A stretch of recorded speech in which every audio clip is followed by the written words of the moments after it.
هەموو نێرینەیەک پیاو نییە عەزیزانی خۆم. هەر کەسێ خانووی هەبوو، سەیارەی هەبوو، خاوەن بزنس و تیجارەتی خۆی هەبووی تر تۆ کچەکەتی بیتێ. کچەکەی تۆ پارچە گۆشتێ نییە هەڕاجیکەی عەزیزەکەم. إذا جاءكم من ترضون دينه وخلقه فزوجوه.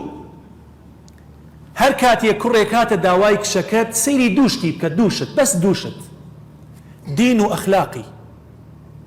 ئیتر ئەمەی مەسەلەی کەسابەتە، پارەیە، دەوڵەمەنیە، خانوویە، سەیارەیە، بیسپێرە بە رەب العالەمین.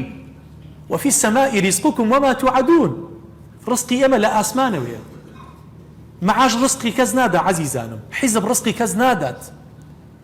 ئەگە خوای پەروەردگار ئاسمانمان لێ بگرێتەوە، 5 بە دۆلارەوە خۆیت، 25 بە 50ەوە خۆی، چی لە پارە ئەکەی ئەو کاتە؟ سەری بێڕسق لە ژێر خاکایە عەزیزانی خۆم. بە دوای مرد و بە دوای پیاوە بگەڕێن. کوڕێکی دیندار و بە ئەخلاق دەسی ماچکە، ئینجا جگەرگۆشەکەی خۆتی پێشکەشکە. پێغەمبەری خوا صلی الله علیه وسلم کچەکانی خۆی دایە باشترین پیاوەکان.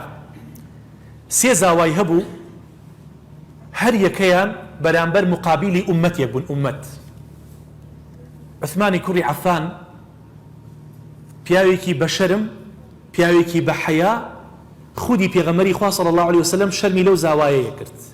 چەند خۆشە تۆ زاوایەکە هەبێ شەرمی لێ بکەیت کە بێتە ژوورەوە لەبەری هەستیت، ئەوەندە بە حەیا و بە حورمەت و بە قەدر بێت. تەنانەت لەبەر ئیمامی ئەبوبەکر هەڵنەسا، لەبەر ئیمامی عومەری کوڕی خەتاب هەڵنەسا، بەڵام کە ئیمامی عوثمان ئەهاتە ژوورەوە لەبەری هەڵەسا. تەنانەت جارێکیان سەڕانی بە دەرەوە بوو، پێغەمبەری خوا صلی الله علیه وسلم ئیمامی عوثمانی بینی سەڕانی داپۆشی. عایشە فەرمی بۆچی باوکم هاتە ژوورەوە ئاوا خۆت دانەپۆشی، خۆت گردەوە نەکرد، خۆت کۆوە نەکرد. ئیمامی عومەریشم بینی بە هەمان شێوە وات لەگەڵیان نەکرد، بەڵام بەس بۆ ئیمامی عوسمان وات کرد. فەرمی ئەلا ئەستەحی من رجل تستحی منه الملائکە. ئەکرێ من شەرم لە پیاوێ نەکەم کە مەلائیکەی خوا شەرمی لێ ئەکات. ئەبێ زاواکەت هێندە بەڕێز بێ، هێندە بە حورمەت بێت.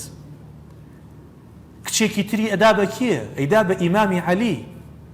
ئەو شێرە کوڕا هیچ کەسێک بوێری ئەوەی نەبوو بەرامبەر ئیمامی عەلی بۆستێت، هێندە ئازا و بوێر بوو. پێغەمبەری خوا صلی الله علیه وسلم ئەوەندە خۆشی ئەویست کرد بێ بە ڕەفیقی خۆی. زاوا ئەبێ ڕەفیقی غەزور بێت، ئەبێ لەگەڵیا بێت، چونکە تۆ جگەرگۆشەکەی خۆت داوە پێی. پێغەمبەری خوا صلی الله علیه وسلم فەرمووی فاتیمە بضعة منی، فاتیمە پارچە گۆشتێکە لە من. کچەکەت پارچە گۆشتێکە، جگەرتە جگەر، دڵتە ئەی بەخشی بە کوڕێک. چۆن ئەبێ ڕێز لە زاواکەت نەگریت؟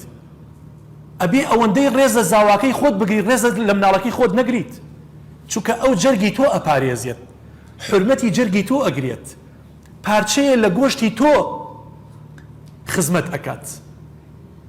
و هەر لە دنیاە ئیمامی عوثمان ئەسوڕێتەوە مژدەی بەهەشتی پێدرێت، ئیمامی عەلی ئەسوڕێتەوە مژدەی بەهەشتی پێدرێت. زاوای سێیەمی ئەبی العاسی کوڕی ڕەبیع بوو. ئەم پیاوە لە هەر ڕوویەکەوە سەیرت کردایە پیاو بوو، پیاوەتی لێ ئەچوەڕە، لە ئەمانەتەوە دەستی یعنی ئەو پەڕی پیاو بوو، لە تیجارەتە ئەو پەڕی پیاو بوو، لە سەخاوەت و بەخشندەیە ئەو پەڕی پیاو بوو. بۆیە ئەبێ کچەکەت بدەیتە پیاو،